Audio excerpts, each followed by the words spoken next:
سيدنا ومولانا محمد وعلى سيدنا علي وسيدتنا فاطمة وسيدتنا زينب وسيدنا حسن وسيدنا حسين وعلى آله وصحبه وبارك وسلم.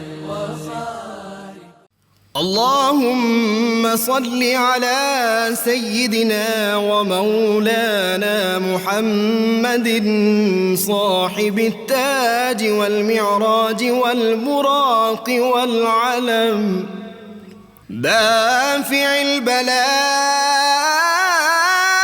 والوباء والقحط والمرض والألم اسمه مكتوب مرفوع مشفوع منقوش في اللوح والقلم سيد العرب والعجم اسمه مقدس معطر مطهر منور في البيت والحرم شمس الضحى بدر الدجى صدر العلا نور الهدى كهف الورى مصباح الظلم جميل الشيم شفيع الأمم صاحب الجود والكرم والله عاصمه وجبريل خادمه والبراك مركبه والمعراج سفره وفوق سدرة المنتهى مقامه وقاب قوسين مطلوبه والمطلوب مقصوده والمقصود موجود سيد المرسلين خاتم النبيين شفيع المذنبين أنيس الغريبين رحمة للعالمين راحة العاشقين مراد المشتاقين شمس العارفين سراج السالكين مصباح المقربين محب الفقراء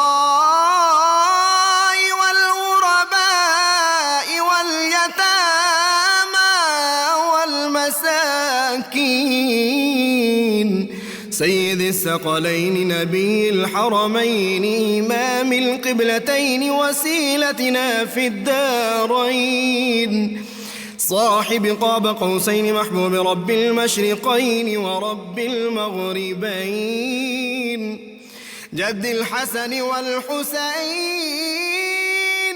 مولانا ومولى الثقلين سيدنا أبي القاسم محمد بن عبد الله